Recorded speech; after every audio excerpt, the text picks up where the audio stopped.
Suppose I have two sets, A, 1,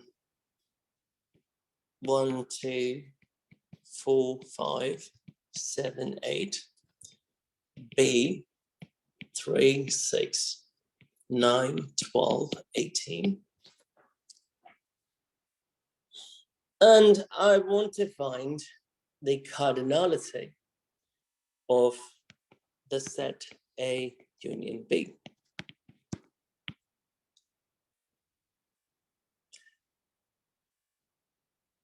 We know what cardinality is.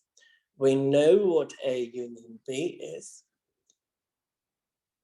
Cardinality is the number of elements in the set. And in this case, if we want to find the number of elements in set A union B, first we've got to find A union B.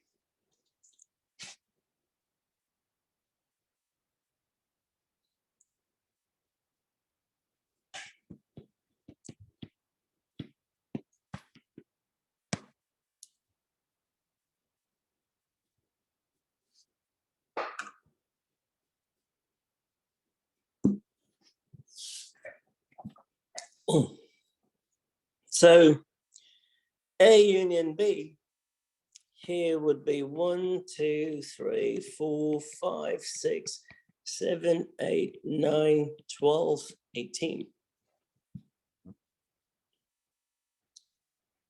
So we have 1, 2, 3, 4, 5, 6, 7, 8, 9, 10, 11.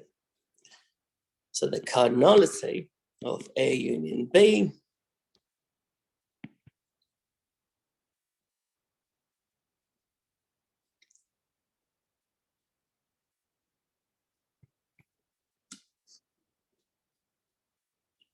is 11.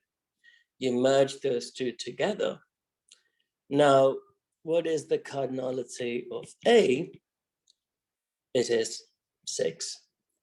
Cardinality of B is 5. If you combine the sets A and B, the elements get combined. So n of A plus n of B must equal n of A union B.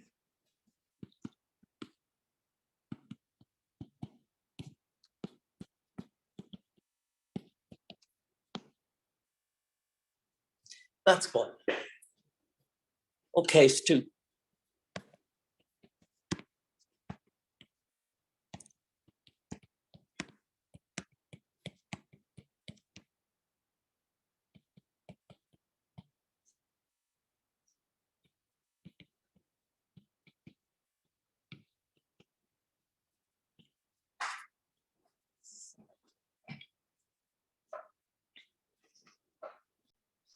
Well, we found the union to be 2, 4, 6, 8, 10, 12, 11, excuse me, 16, 18. That gives me about 8 elements. Oops, my bad. Good. Now, if I use what I did in the previous part, which is n of A union B equals n of A plus n of B, that would be 8 plus, I've got 3, oh, sorry, 1, 2, 3, 4, 5, 6, yep, 8 and 3, I must get 11. But A union B has only 8. Which is correct? Is it 8 or is it 11? Alex says 8. The formula has to become negative n of A intersect B.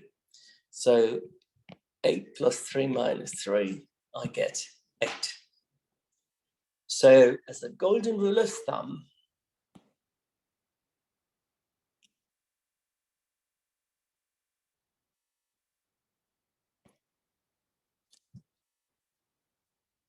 the condition that I started with will follow the broader condition.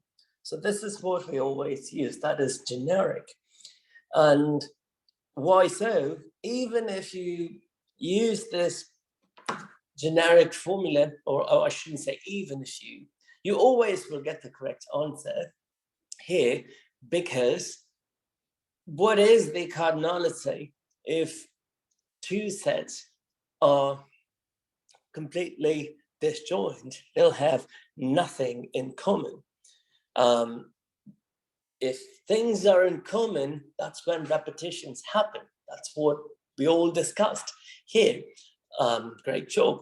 So when we have repetitions, then we have to take them away. We can't put them in. So if there are no repetitions, the third term, n of A intersect B, would be 0.